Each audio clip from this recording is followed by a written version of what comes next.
দুনিয়াতে আসার সময় আপনি দুইটা জিনিস নিয়ে আসছেন, একটা হচ্ছে রূহ, একটা হচ্ছে শরীর। কয়টা জিনিস? জোরে বলে না কয়টা? এই শরীরটা কিন্তু একটা দিন এটা কিন্তু আর সচল থাকবে না। পানি, আগুন, মাটি, বাতাস এগুলার সাথে, হাওয়ার সাথে শরীরটা একদিন মিশে যাবে। মাটির সাথে মাটির কি হয়ে যাবে? মিশে যাবে।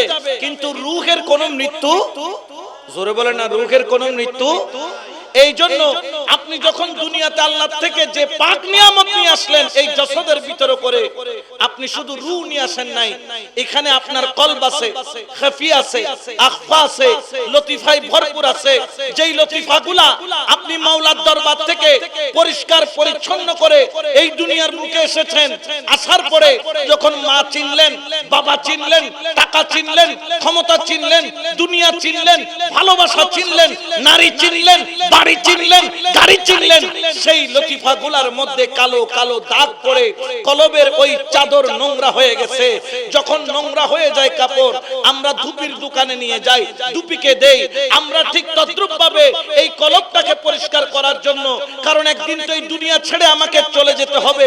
যার কাছে যাব পরিষ্কার জিনিস, পরিষ্কার আমানত দিতে হবে। কারণ এই শরীরটা আমার নয়, যদিও বলছি আমার, কিন্তু এটা আমার। চোখগুলা এটা কি আপনার? জবানটা কি আপনার? হাতটা কি আপনার? লতিফাগুলা কি আপনার? আপনি যার যে আপনাকে দিয়ে পাঠিয়েছেন তার দরবারে আবার যেতে হবে। কিন্তু যাবেন সত্য, সেই জিনিস যেভাবে এনেছিলেন সেভাবে কিভাবে নিয়ে যাবেন?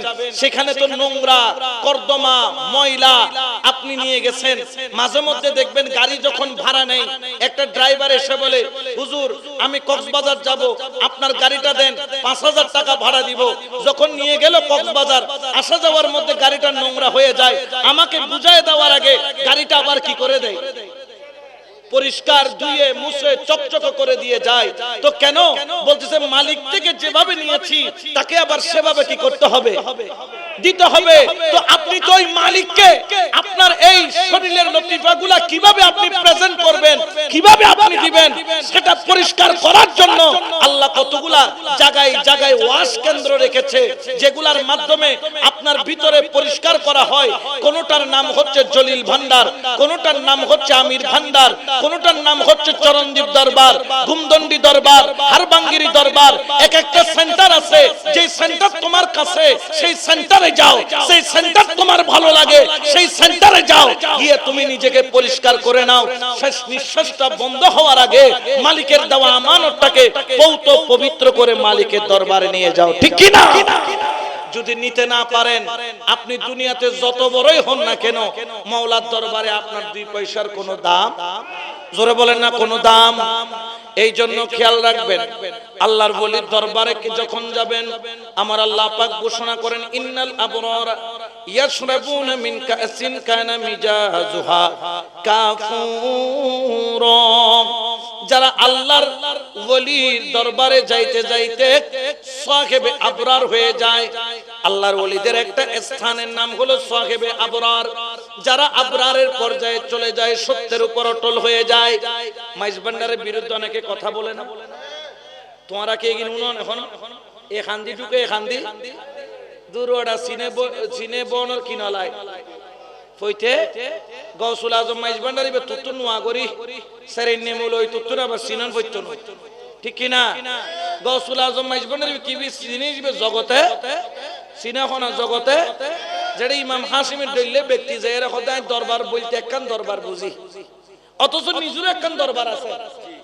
এত বড় দরবার তখনর বাদে ও ফিসাব নিজে ফিসাবের খোদার দরবার শরীফ যে এর খোদা আমি দরবার বলতে একটাই দরবার বুঝি, সেটা হচ্ছে গৌসুল আজম দরবার। সুবহানাল্লাহ। তো ইবে ইমামের সিন্নি তুই নো সিনজদার কি? কারণ নবীরে সিদ্দিক আকবরের নজরও দেখি, আবু জাহেলের নজরও দেখি, কিন্তু 2 নজরে দুইলে দেখি। উগ্র হদের নবীতুন বিশ্রী আর কেউ নাই, আর সিদ্দিক আকবর হদের নবীর সামনে সানসূর্য ফেল হয়ে যায়। সুবহানাল্লাহ। কারণ দেখানো কি আছে বেশ কম। তো আর নবী হদ আবু বকর তুই আরে তো তারিফে হদ উইটা অনর বন্যায় করে দে হদ তুই ন বুঝো আবু বকর আয় রাসূলুল্লাহ আয়না ইবে ইবে সুর দেখি তুই তোমার সুরত দিকে সৌন্দর্য তোমার দেখতে সুবহানাল্লাহ।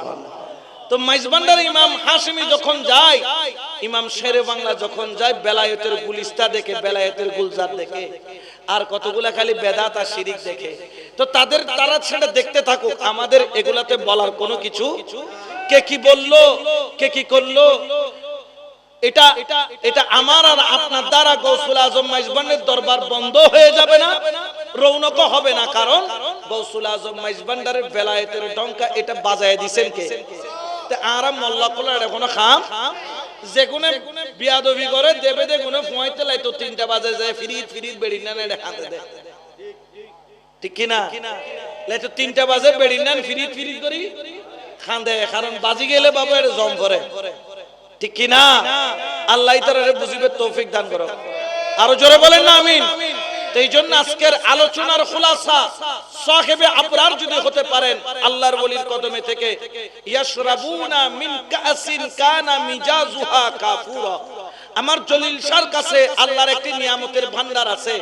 আল্লাহ বলতো তুমি যদি ওলির কদমে থেকে নিজেকে সাহেবে আবরার করতে পারো, আমি আল্লাহ তোমাকে মিজাজুহা কাফুরা, আমি আল্লাহর একটা রহস্যময় কাফুরা মিশ্রিত শরবত তোমাকে পান করায়া দিব, যেটা পান করলে চোখ খুললে মুর্শিদ দেখবা, চোখ বন্ধ করলে মদিনা ওয়ালা দেখবা, ঠিক কি না? তাহলে আমরা মদিনা ওয়ালাকে দেখতে চাই কি চাই না? আরো জোরে বলেন না, চাই কি চাই না? তো মদিনা ওয়ালাকে দেখতে হলে মদিনা ওয়ালার রাস্তায় চলতে হবে। এখানে মসজিদ দিয়েছেন নামাজ না পড়ার জন্য, না পড়ার জন্য? সবাইকে বা জামাত তাকবীরে উলার সাথে কি পড়তে হবে? জোরে বলেন না, কি পড়তে হবে? আপনি যদি নামাজের ওয়াক্ত হলো, আপনি যদি এখানে যদি দাঁড়ায় যদি মাজারের বারান্দায় বসে তামসা দেখেন, তখন আপনার মাধ্যমে হযরত জলিল শাহ রাহমাতুল্লাহ আলাইহির কি হবে? কলঙ্ক হবে। খবরদার, আপনি কলঙ্কিত হতে পারেন, কিন্তু আল্লাহর ওলিকে কলঙ্কিত করার অধিকার আপনার না। এই জন্য আপনাকে এমন ভাবে চলতে হবে যাতে জলিল শাহর ইজ্জতের উপর কোনো আঘাত না আসে। এই জন্য যদি আপনি রাসূলুল্লাহর তরিকায় চলতে চান, তাহলে আপনাকে নামাজ, রোজা, হজ, যাকাত এগুলা সঠিকভাবে আদায় করতে হবে। হাজিরানে মজলিস, আপনাদেরকে এতক্ষণ পর্যন্ত বসায় রেখে এই আলোচনাগুলা করলাম এই কারণে, যাতে আপনার ভিতরটা পরিবর্তন হয়।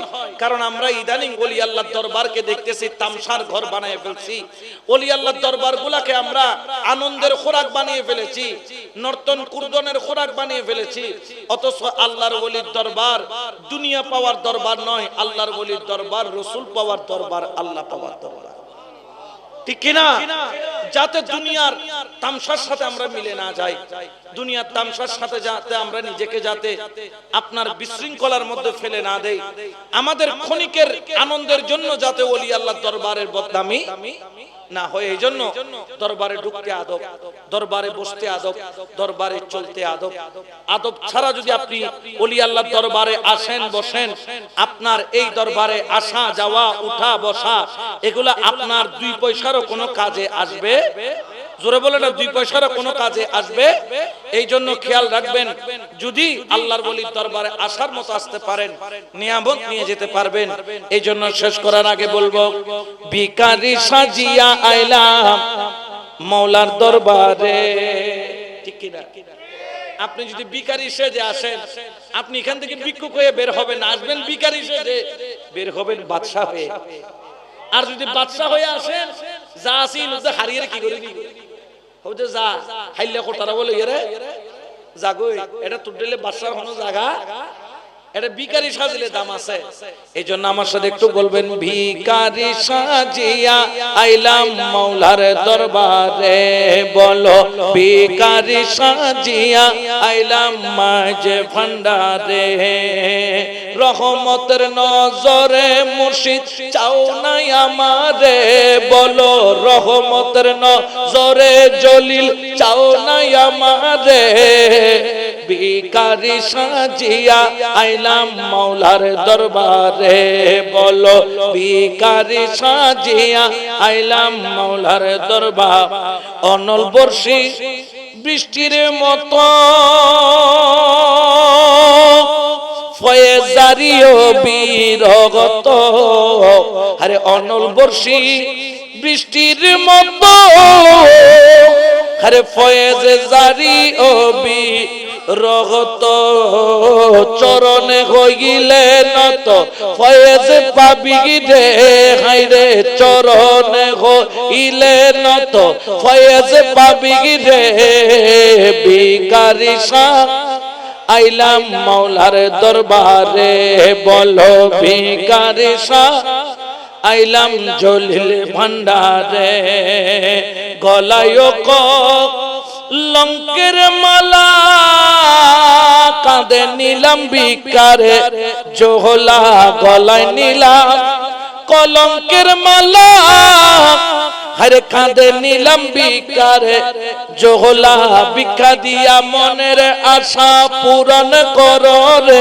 জলিল শাহ ভিক্ষা দিয়া মনের আশা পূরণ করো রে ভিখারি সাজিয়া আইলাম মাওলার দরবারে বলো ভিখারি সাজিয়া আইলাম মাঝে ভান্ডার চরণ সেবা করব আমি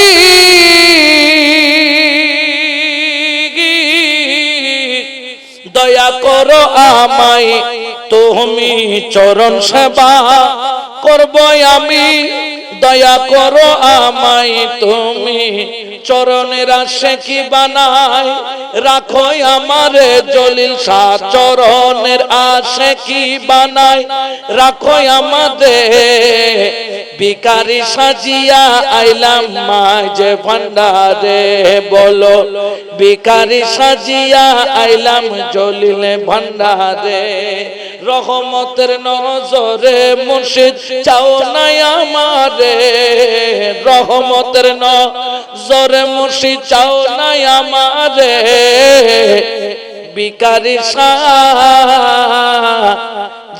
আইলাম মাওলার দরবারে। তো আল্লাহ আমাদেরকে ওলি আল্লাহর কদমের ভিখারি বানার তৌফিক দান করুন। এখন ভিখারি তো বনিলে ফজরের নামাজ সামদিন হরদ হয় এই ভিখারির হন দাম আছে না? খবরদার পঞ্জে গানা বা জমান নামাজ পড়িবেন মাহফিল চেষ্টা করিবেন 12টার ভিতর কি করে দিবেন লাই শেষ করে দিবেন লাই যাতে মানুষ ফজরের নামাজ পড়িত পারে ইবাদত করিত পারে তাহাজ্জুদ পড়িত পারে।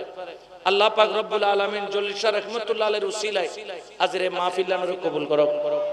আজি ওনারা বহুত কোন কষ্ট দিয়ে রে বয়রে কি ওনারা আর ক্ষমা সুন্দর দৃষ্টিতে চাইবেন। আর ওনারা বিয়া কোন আগামী 25শে মে 11ই জ্যৈষ্ঠ আর তো চিন্তা লেখেন ফেতনা আউলিয়া মাজার গেটের ভিতর দিয়ে গুমদন্ডি দরবার শরীফ আগামী 25শে মে 11ই জ্যৈষ্ঠ আদাদ হুজুর কেবলার ওরস ওনারা বিয়া কোন দি ওনারা বিয়া কোন আইবেন আশাবাদ ব্যক্ত করি। আজকের আলোচনা ইন দিতে টাইলাম তাহলে আজকের আলোচনার মূল বিষয়বস্তু আছিল আল্লাহর ওলির দরবার প্রেম এবং আদব ইয়ান লই রাইত ফেললে নিয়ামত আছে নলে নিয়ামত নাই। আল্লাহর আপন আপন মুর্শিদের দরবার প্রেম এবং আদব রাখিবের তৌফিক মেহেরবানি দান করুক আমিন।